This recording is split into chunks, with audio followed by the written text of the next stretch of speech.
y abrimos el Evangelio según San Marcos.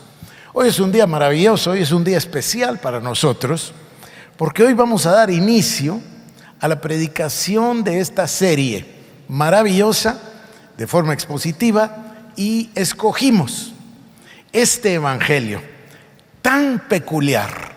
Miren, históricamente se habla de que Nerón se convirtió emperador en Roma en el año 55. Aparentemente los primeros 5 años fue un emperador o una persona o un gobernante normal, pero hacia los 5 años, o sea, más o menos el año 60, comenzó a notarse en él una crueldad que algunos llaman patológica, una cosa verdaderamente maligna. Y en uno de los momentos decidió emprenderla contra lo que él llamó la secta de estos que se llaman a sí mismos cristianos. Entonces comenzó la persecución y hubo una aguda persecución en contra del pueblo de Dios. Estamos hablando del año 60, 61, 2, 3, 4. ¿Se dan cuenta ustedes? Esta generación que vive es la generación que convivió con el Señor Jesucristo. El Señor Jesucristo murió, fue resucitado y unos de los discípulos aún viven. Estoy hablando de más o menos 30 años después. Dentro de ellos hay uno en particular que aparece en el libro de Hechos varias veces y se llama Juan Marcos. ¿Recuerdan ustedes? Juan Marcos va con Pablo, pero Juan Marcos para y se regresa y eso no le gusta a Pablo y le molesta.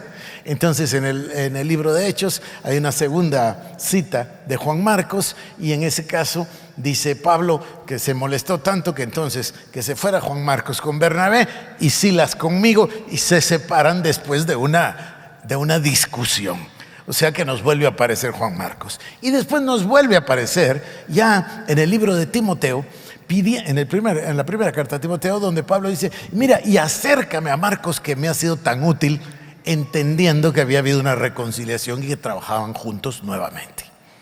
Además, históricamente entendemos que Juan Marcos se hizo muy cercano al apóstol Pedro, al quien consideraba su mentor. Y entonces algunos dicen, fíjense, toda esta historia para llegar a un punto, él es el autor de este evangelio. Este evangelio, a ver, otro poco de historia. En el año 64 se da un incendio en Roma, el incendio más grande de la historia y el más destructivo. Y ese incendio destruyó Roma. Cuando lograron frenarlo, para su susto, el incendio brotó de nuevo. Se dice que destruyó el 80% de la ciudad de Roma. Y Nerón, que ya para ese entonces, estoy hablando, fíjense, ahora ya tenía unos 9 años de ser emperador, casi una década. Entonces, Nerón levanta la sospecha de que él mismo había sido el autor del incendio. Entonces él, para manipular la atención pública, dice, yo sé quién hizo el incendio, fueron los cristianos. Y entonces la persecución se agudizó. Nerón, en su maldad, hacía que tomaran a los cristianos, los aprendieran y los vistieran con pieles de animales. Y después sacaba perros cazadores para perseguirlos y por supuesto matarles. También los llevaba al circo para que murieran. Y después del incendio, y este es un hecho histórico pero así dramático, dispuso que quería iluminar sus jardines de su palacio y lo hacía con antorchas humanas usando a los cristianos. Miren cuántos mártires ustedes, miren qué entrega lo de ellos.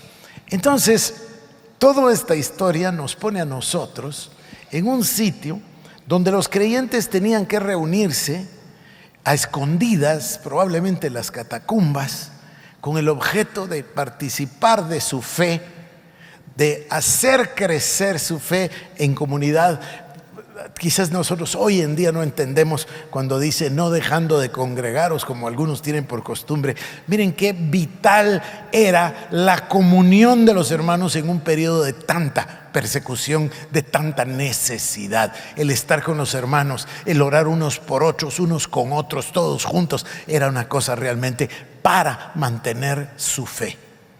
Pero en este entonces se piensa que en el año 65 brotó el primer documento y Marcos le llamó Evangelio y creó un nuevo estilo literario, porque él es el primero que salió con la idea de que este es el Evangelio del Señor Jesucristo. Es decir, las buenas nuevas, como le llamamos, el relato del Evangelio, y en este caso, porque en realidad nosotros le llamamos el Evangelio de Marcos, el Evangelio de Mateo.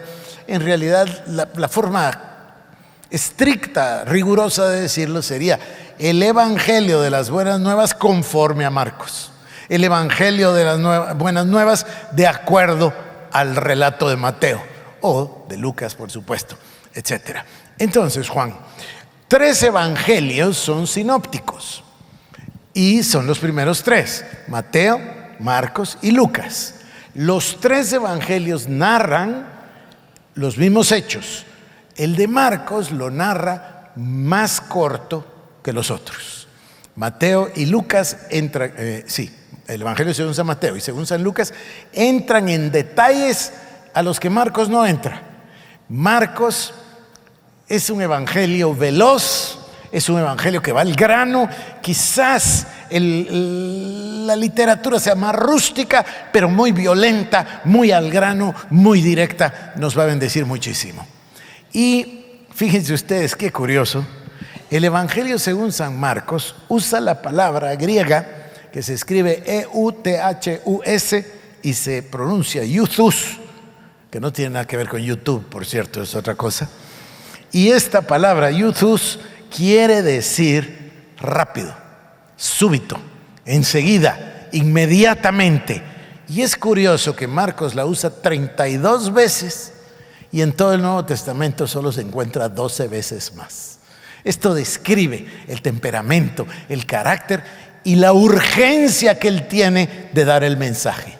Entonces imagínense ustedes que somos un grupo de creyentes que estamos siendo perseguidos, que vivimos bajo el temor total de que perder la vida en las manos de Nerón, y ese grupo, esa iglesia recibe el primer evangelio para leer las obras que muchos de ellos las deben haber tenido muy frescas en su memoria, pero muchísimos de ellos no deben haber conocido a Cristo. No sabemos nosotros los números. Entonces, qué maravilla ver el relato del Evangelio de Marcos. Por ahí comenzaremos nosotros esta serie, obviamente en el capítulo número 1 del Evangelio de Marcos, que dice así: principio del Evangelio de Jesucristo, Hijo de Dios. Entra directo al grano, así es Marcos, directo al grano.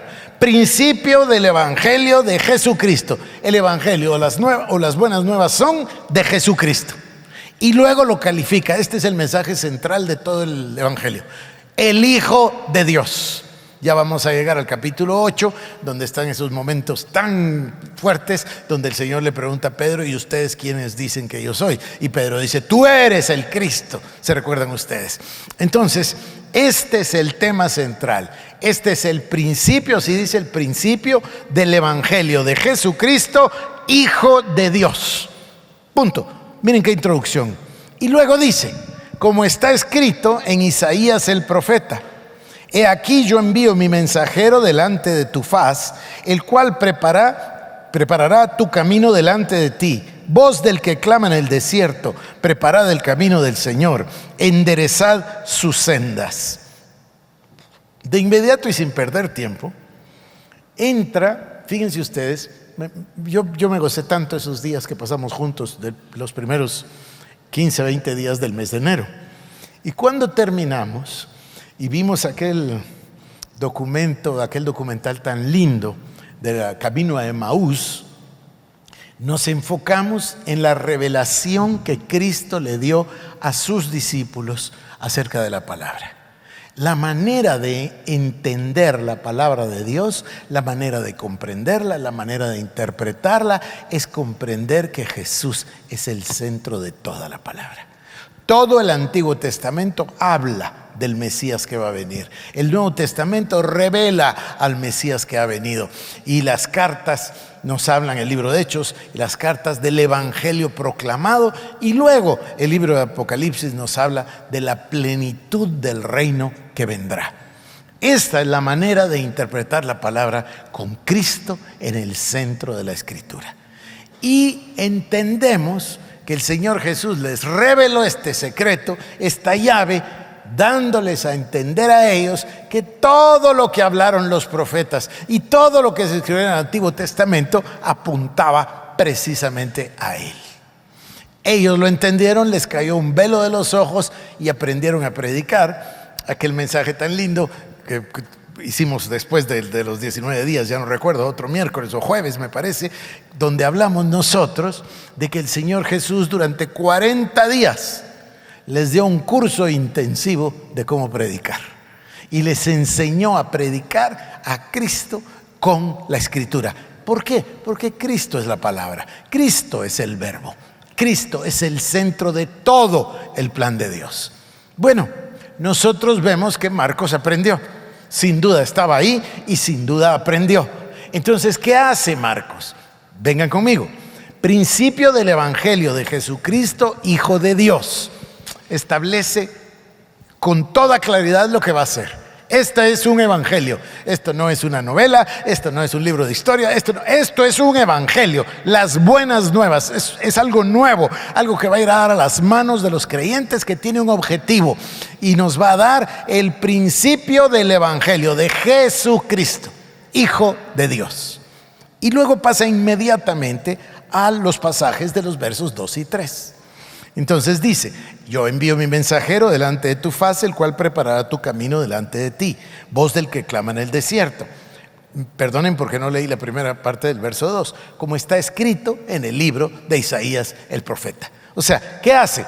Lo mismo que hizo Esteban, lo mismo que hizo Pablo, lo mismo de Pedro, lo mismo del autor de Hebreos. Toma el Antiguo Testamento y lo trae para acá.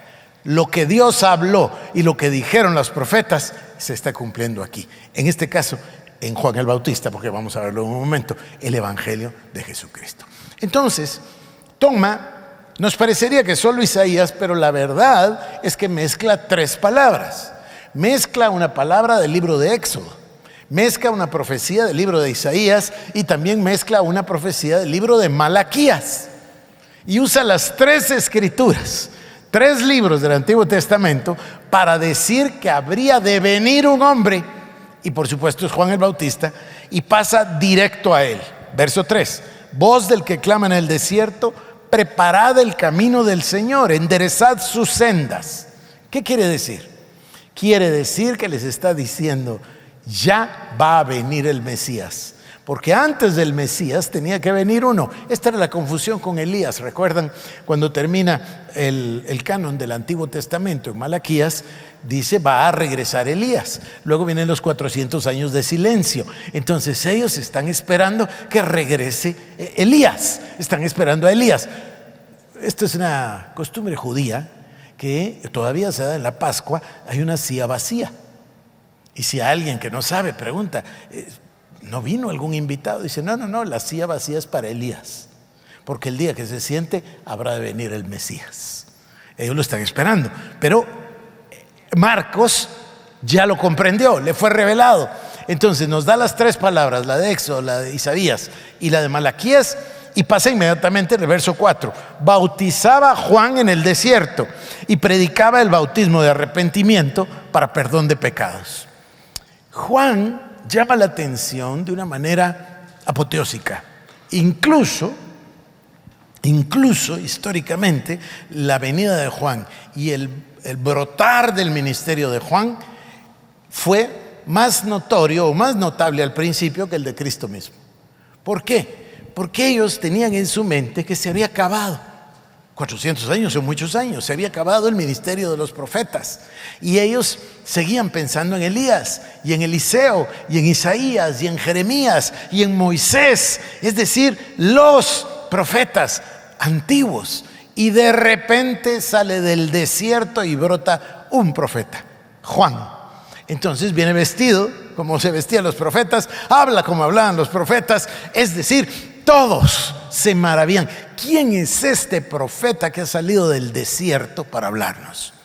Bautizaba Juan en el desierto y predicaba el bautismo de arrepentimiento para perdón de pecados. O sea, él tenía un mensaje preciso: el arrepentimiento para el perdón de pecados. Si ustedes se trasladan ahora a Hechos capítulo 3, versos 19, 20 y 21, dice: arrepentíos y convertíos para que sean borrados vuestros pecados, para que vengan de la presencia del Señor tiempos de refrigerio, y Él os envía a Cristo que os fue antes anunciado. Es lo mismo, es el mismo mensaje. Hay necesidad del arrepentimiento y del bautismo. El bautismo venía siendo la señal de la muerte, la señal de ese arrepentimiento. Arrepentimiento quiere decir que si vas en una dirección, esto es exactamente lo que quiere decir arrepentimiento. Vas en una dirección, vas a dar la vuelta 180 grados. Eso es arrepentirse. Por eso el arrepentimiento contiene implícito el sentido del cambio de conducta o la transformación dramática, total, 180 grados. Entonces dice: bautizaba a Juan en el desierto y predicaba el bautismo de arrepentimiento para perdón de pecados. Y salían a él toda la provincia de Judea y todos los de Jerusalén, y eran bautizados por él en el río Jordán, confesando sus pecados. Este era un avivamiento, una cosa extraordinaria. Él predica la palabra y la predicaba con fuerza, como los profetas. La gente salió a él no solo de Judea, salieron todos, dice. A mí me llama la atención que la palabra todos está dos veces. Dice: salían a él toda la provincia de Judea y todos los de Jerusalén. O sea, la gente se fue en masa para ver y oír este profeta. ¿Y cuál era el mensaje del profeta? Ustedes son pecadores, se tienen que arrepentir para que se puedan convertir y deben ser bautizados. Ese es el mensaje. Ellos escuchan el mensaje del arrepentimiento. El mensaje del arrepentimiento les da convicción de sus pecados y el deseo de ser bautizados.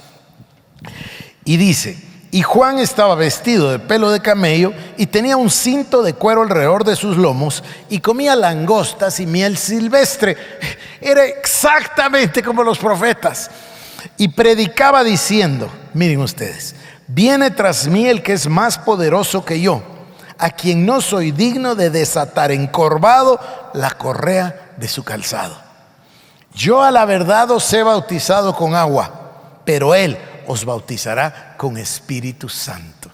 Nosotros leemos tan rápido que no nos damos cuenta de qué elemento tan foráneo habrá sido para ellos el escuchar esto. Bautizar con agua, por supuesto. Aquí estamos en el río, nos está bautizando con agua. Pero ¿nos va a bautizar con qué? El Señor va a bautizar con el Espíritu Santo. Fíjense ustedes, esto es algo maravilloso. Va a volver a salir y lo vamos a gozar. Y entonces voy a volver al 7.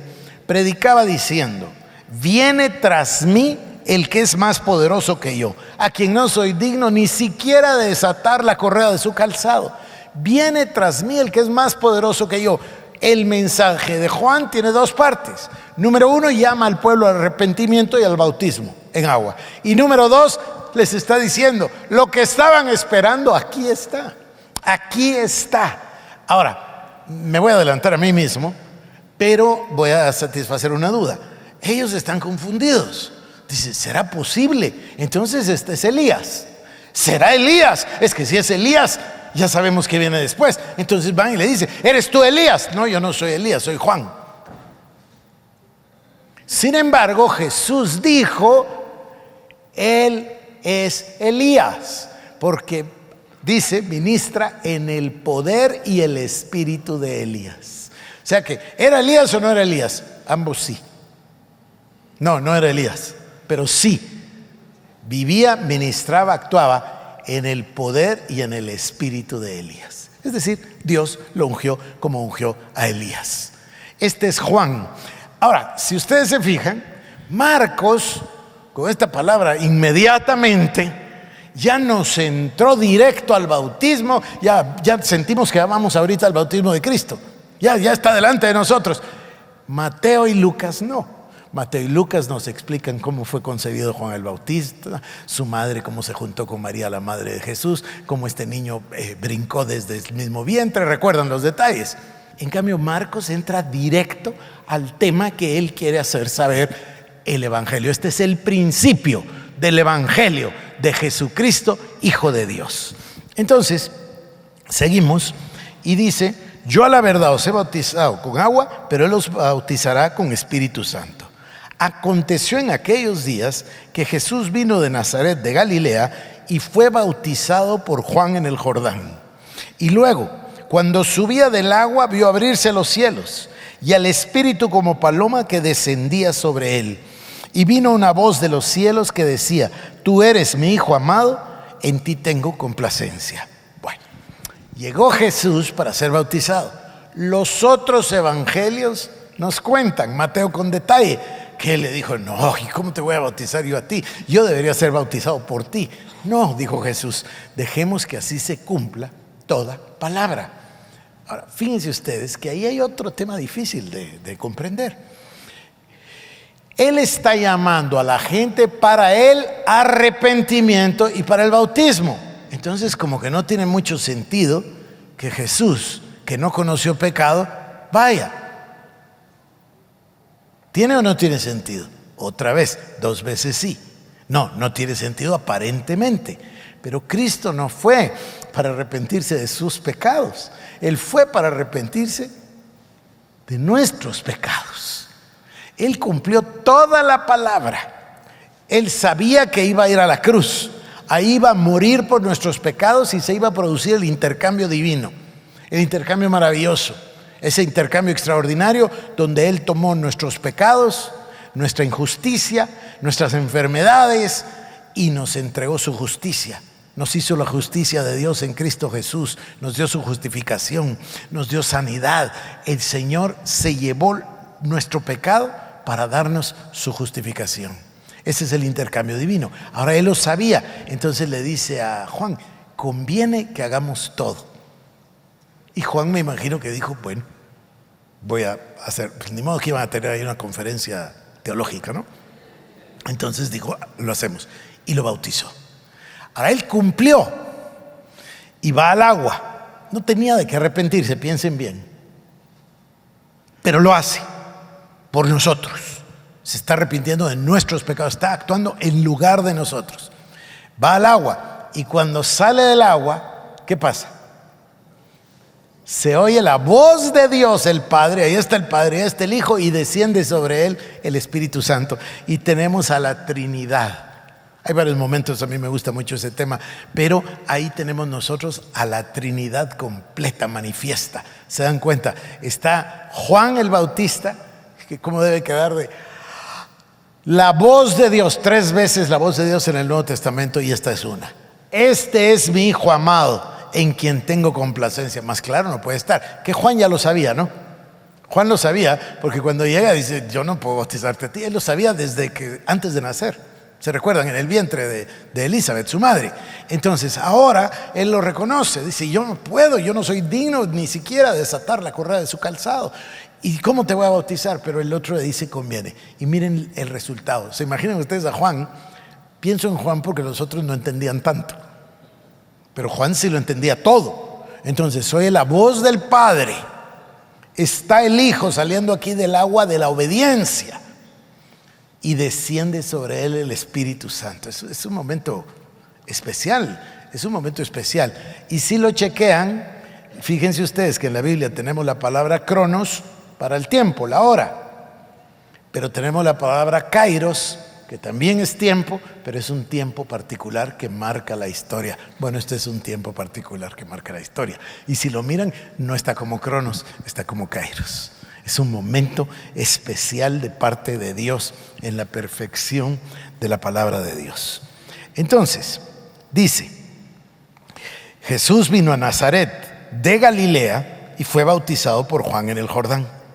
Y luego, cuando subía del agua, vio abrirse los cielos y el Espíritu como paloma que descendía sobre él. Y una voz en los cielos que dijo: tú eres mi Hijo amado, en ti tengo complacencia. Y luego, versículo 12, el Espíritu lo impulsó al desierto. Esto es interesantísimo. Y estuvo ahí en el desierto 40 días y era tentado por Satanás. Y estaba con las fieras y los ángeles le servían. Este momento nos recuerda necesariamente el momento del jardín, la tentación. Solo que es diferente en este sentido. Adán y Eva estaban en un paraíso maravilloso donde había abundancia de todo, los frutos más espléndidos a su alcance. Ellos estaban pasando un momento de una intimidad única, marido y mujer creados por Dios a semejanza de Dios, sin pecado. Ellos estaban en un estado maravilloso cuando aparece la serpiente, la más astuta de todos los animales. ¿Recuerdan el pasaje? Acabamos de verlo hace semanas. Y viene la tentación. Con que Dios os dijo que no moriréis. No moriréis. Dice. Perdón, con que Dios os dijo que moriréis. No moriréis. Y viene la tentación. Bueno, acá el Señor Jesús sale del agua. El Espíritu Santo desciende sobre él. ¿Y qué hace? Acto seguido, lo impulsa al desierto. El Señor Jesús necesita ser tentado. A eso lo lleva, al desierto. Lo conduce el Espíritu Santo para que vaya al desierto. ¿Para qué? Para que sea tentado. Dice, 40 días estuvo ahí y fue tentado por el diablo. Y también nos explica que las fieras estaban ahí. Y también nos habla de los ángeles. Ahora, tenemos que recurrir a los otros evangelios. Por eso este tema tan interesante de tener una armonía de los evangelios en la mano nos facilita todo. Porque tenemos que recurrir entonces a Mateo y a Lucas para entender qué pasó. Entonces entendemos por qué dice que lo tomó que le habló y le dijo: si eres hijo de Dios, que las piedras se conviertan en pan. ¿Recuerdan ustedes? Y lo que él quería, ya lo vamos a ver, número 2, ¿verdad? Tírate de lo alto que los ángeles te tendrán. Y número 3, si me adorares, todo esto será tuyo. Eso era lo que él quería. Esta era la tentación. Jesús no cedió a la tentación. Hoy estamos en Marcos, no vamos a entrar en detalle en los otros pasajes, pero esto pasó estos días. Y el Señor Jesús está en el desierto, no en el jardín, y está en ayuno hasta que el Señor lo diga. Por eso es que no hace que las piedras se conviertan en pan. Tiene que levantar el ayuno cuando el Señor lo disponga. Estos son temas trascendentales para nuestra vida si llegamos a comprenderlos. Hay una obediencia total, absoluta, total. Entonces se da aquí que el Señor reprende, o como lo diría yo, repele, si quieren, las tentaciones del diablo. Y entonces dice, el tiempo se cumplió, porque dice, y entonces los ángeles vinieron a servirle. Recuerdan ustedes, ¿verdad? Entonces, el Señor Jesucristo va al desierto 40 días, y miren ustedes, voy a volver a leer el 13. Estuvo en el desierto 40 días y era tentado por Satanás y estaba con las fieras y los ángeles le servían. Sabemos por los otros evangelios los detalles que sucedieron, pero cumplió el plazo de la tentación y salió airoso, vencedor de la tentación. 14. Después que Juan fue encarcelado, Jesús vino a Galilea predicando el evangelio del reino de Dios. Hay otra calificación aquí. Marcos comienza, es el principio del evangelio de Jesucristo, Hijo de Dios. El Señor Jesús vino a predicar el evangelio del reino de Dios. Espero que no sea confuso. Hay varias copias del evangelio de Marcos, varias.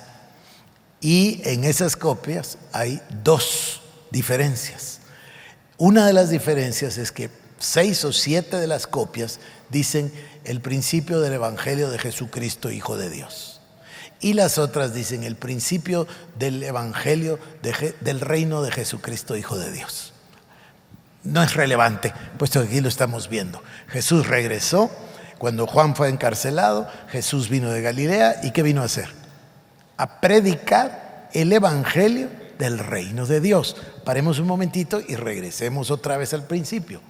¿Qué es lo que profetizaron Isaías, Jeremías, Moisés mismo, Malaquías? ¿Qué predicaron? El reino venidero. ¿Se acuerdan que lo tomamos nosotros? El reino original, el reino perdido, el reino... ¿Por qué? Porque es el mensaje, es un mensaje central en la palabra. Entonces Jesucristo viene y predica el evangelio del reino de Dios. ¿Qué número estamos? ¿14? Sí. Voy a hacer dos cosas. Voy a regresar al 12, luego el 14 y pasamos al 15. 12. Quisiera la atención de ustedes. Y luego el Espíritu le impulsó al desierto. Fue el Espíritu Santo el que le impulsó para que él fuera a la prueba. Esto va a pasar siempre. Siempre va a suceder que el Señor nos va a enviar a un lugar a donde se necesita que nosotros podamos vencer. ¿No es agradable? Por supuesto que no. ¿Fue agradable para Jesús? Por supuesto que no. ¿Es agradable para cualquier siervo? Por supuesto que no. Pero está la esperanza de la victoria sobre la tentación. En el 14, después que fue Juan encarcelado, Jesús vino a Galilea predicando el evangelio del reino de Dios, diciendo, nos va a decir qué dice el evangelio del reino de Dios, diciendo, el tiempo se ha cumplido y el reino de Dios se ha acercado. Arrepentíos y creed en el evangelio. Miren ustedes, el Señor viene ungido. A ver, ¿cómo lo digo? Tengo que decir esto porque es muy, muy, muy importante. A veces tenemos la tentación de pensar que Dios, hecho hombre, Jesucristo, hizo todos esos milagros porque era Dios.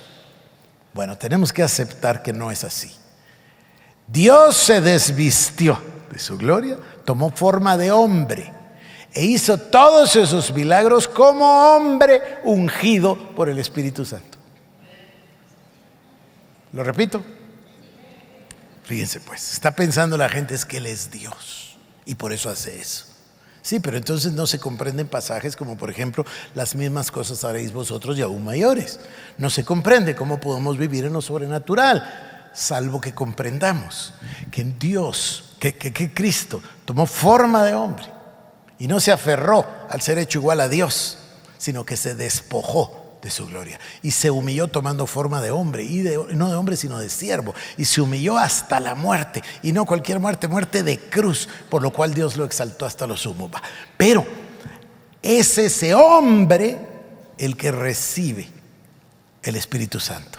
Por eso dice en Lucas capítulo 4 versos 19, el Espíritu del Señor está sobre mí, por cuanto me ha ungido para.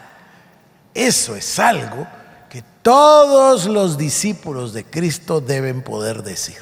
¿Cuántos discípulos de Cristo hay acá? Todos deben decirlo. Dice, y entonces llevaban a los enfermos y los ponían en el suelo para que a lo menos la sombra de Pedro los tocara y los sanara. ¿Qué es lo que estoy tratando de decir? Estoy tratando de decir que un creyente lleno del Espíritu Santo debe ser similar a estos discípulos, similar a su maestro. Esa es la búsqueda nuestra por la comunión íntima con el Espíritu Santo. Porque ¿qué es el factor que cambia todo? El Espíritu Santo. La comunión con el Espíritu Santo va a producir esos milagros. El lenguaje del Espíritu Santo, los sueños, las visiones, la palabra profética, los dones, ¿cómo se llaman? Los dones del Espíritu Santo. Lo que necesitamos es el bautismo del Espíritu Santo, el orar en lenguas, el hablar con Dios, no hablar a los hombres, hablar a Dios. El que habla en lenguas se fortalece a sí mismo. Entonces, vamos a continuar. Jesucristo predica el evangelio del reino de Dios diciendo, el tiempo se ha cumplido. Ese es el mejor mensaje. Miren, el Kairos ha llegado, el tiempo se ha cumplido, el reino de los cielos se ha acercado. Y como consecuencia hay que hacer algo. Arrepentíos y creed en el evangelio. Miren, no van a tomar a mal lo que voy a decir. Óiganlo con calma. Acérquese al altar. reciba una nueva vida, nuevo nacimiento, dígale sí al Señor, acepte a Cristo en su corazón. Todo eso son maneras nuestras de endulzar las cosas. El mensaje de Juan y el mensaje de Jesús no endulzaban nada. Arrepentíos y creed en el Evangelio. Arrepiéntanse y sean bautizados. Además, no es un mensaje de por favor. Es una orden. Miren, ¿en qué consiste esto que el tiempo se ha cumplido y el reino se ha acercado? Lo que ha llegado en realidad es juicio. Eso, voy a mostrarle la palabra juicio. Cuando llega, dice, el tiempo se ha cumplido. Un kairos, una pleroma, la plenitud. Y aquí viene el juicio. Porque ¿qué pasa cuando viene el santo?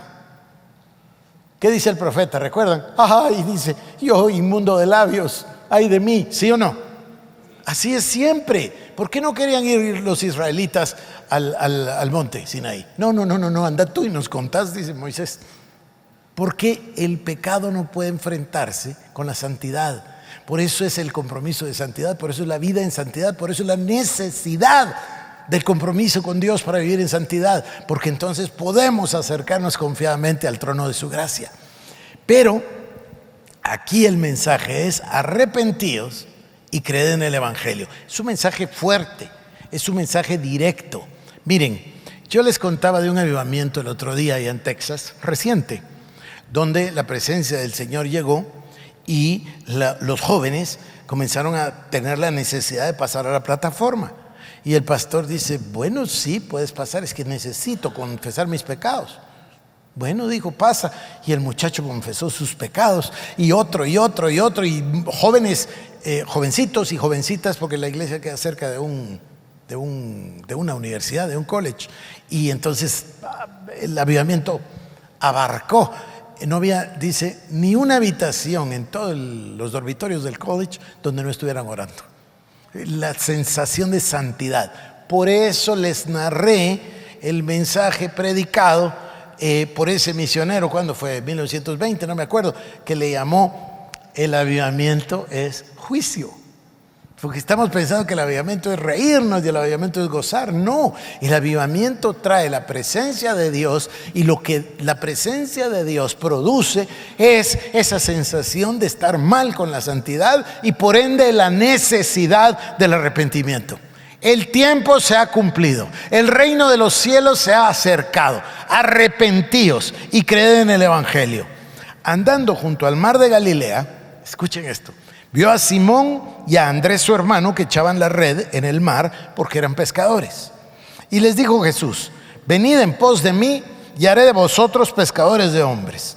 Y dejando luego sus redes, le siguieron. Pasando de ahí un poco más adelante, vio a Jacobo hijo de Zebedeo y a Juan su hermano, también ellos en la barca que remendaban las redes. Y luego los llamó, y dejando a su padre Zebedeo en la barca con los jornaleros, le siguieron. No hay aquí discusión, no hay aquí un ruego. Aquí lo que hay es una orden: ven, sígueme, te haré pescador de hombres. Sí, y se van.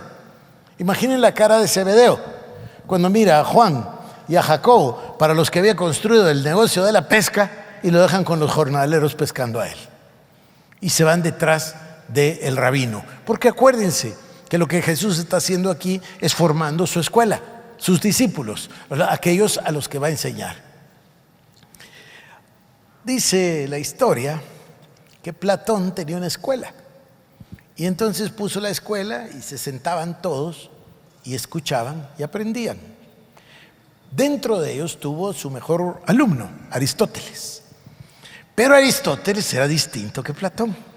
Entonces dice que la enseñanza de Aristóteles, les va a gustar, la de Aristóteles era peripatética. Peripatético quiere decir caminando. Entonces Platón se sentaba. En cambio Aristóteles caminaba, y ahí iban todos caminando. Era una escuela ambulante. Jesús tenía una escuela ambulante. Jesús iba con ellos por todas partes y todos iban siguiéndolo. Y todos tenían que ejercitar la memoria para guardar hasta la última palabra que Él les enseñaba. Entonces, la de Él es ambulante, no es una cosa en un lugar, sino que iban de lugar en lugar. ¿Dónde voy? Pasando ahí un poco más adelante, Jacobo y Pedro, y bueno, ya se fueron Pedro, Andrés, Jacobo y Juan. Y dice, entraron en Capernaum y los días de reposo, entrando en la sinagoga, enseñaba. La sinagoga es un lugar de alabanza, un lugar de enseñanza, un lugar de aprender la palabra. Ahora, las sinagogas no tenían un pastor que enseñara la palabra. Las sinagogas lo que tenían era un administrador y los diferentes rabinos paraban y enseñaban. Jesús fue uno de ellos. Por eso dice el Evangelio que en el día de reposo, conforme a su costumbre, entró a la sinagoga y se levantó a leer y a enseñarles. En ese caso particular, Lucas capítulo 4. Y aquí dice entonces, entraron en Capernaum y los días de reposo, entrando en la sinagoga, enseñaba. Y se admiraban de su doctrina porque les enseñaba como quien tiene autoridad y no como los escribas. Esta palabra autoridad, Sousia, quiere decir juicio, porque el hablar con autoridad produce una confrontación de juicio. O haces o no haces, o obedeces o no obedeces, obedeces o desobedeces. Hay victoria o hay derrota, hay bendición o hay maldición, hay recompensa o hay castigo. Te pone enfrente del juicio. Y ellos lo percibieron. Él tiene autoridad. Es muy curiosa esa palabra porque además de autoridad también quiere decir sustancia. Él hablaba de su propia sustancia. ¿Cómo puede haber un mejor predicador que la palabra en persona? Él es la palabra, Él es el verbo. Él hablaba de su propia sustancia, el verbo. Y ellos, dice, se admiraban de su doctrina porque les enseñaba como quien tiene autoridad y no como los escribas. Pero había en la sinagoga de ellos un hombre con espíritu inmundo que dio voces, diciendo, ¿qué tienes con nosotros, Jesús Nazareno?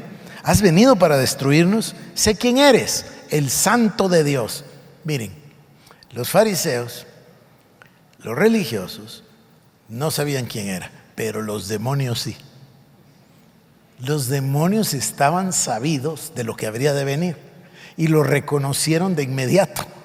Inmediatamente este hombre con espíritu inmundo empezó dando voces diciendo, ¿qué tienes con nosotros, Jesús Nazareno? Has venido a destruirnos, sé quién eres.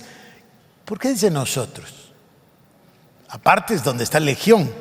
¿Cuántos son? Somos muchos. No, no dice esto. Esto dice, había un hombre con espíritu inmundo. Y luego dice, Jesús le reprendió diciendo, cállate y sal de él. Entonces, ¿por qué dice nosotros? Has venido para destruirnos.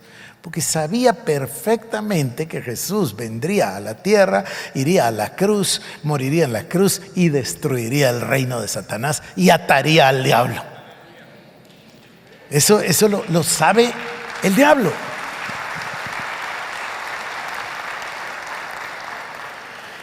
Pero Jesús le reprendió diciendo, cállate y sal de él. El espíritu inmundo, sacudiéndole con violencia y clamando a gran voz, salió de él. Y todos se asombraron de tal manera que discutían entre sí diciendo, ¿qué es esto? ¿Qué nueva doctrina es esta que con toda autoridad manda aún a los espíritus inmundos y le obedecen? Y muy pronto se difundió su fama por toda la provincia alrededor de Galilea. Al salir de la sinagoga vinieron a casa de Simón y Andrés con Jacobo y Juan.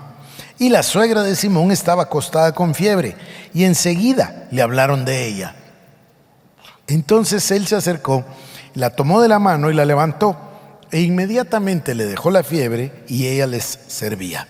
Cuando llegó la noche, luego que el sol se puso, le trajeron todos los que tenían enfermedades y a los endemoniados. Y toda la ciudad se agolpó a la puerta y sanó muchos que estaban enfermos de diversas enfermedades y echó fuera muchos demonios y no dejaba hablar a los demonios porque le conocían.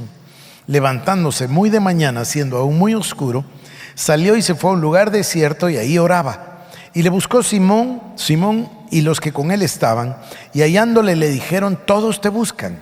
Y él les dijo: vamos a los lugares vecinos para que predique también ahí, porque para eso he venido. Aquí hay un secreto precioso.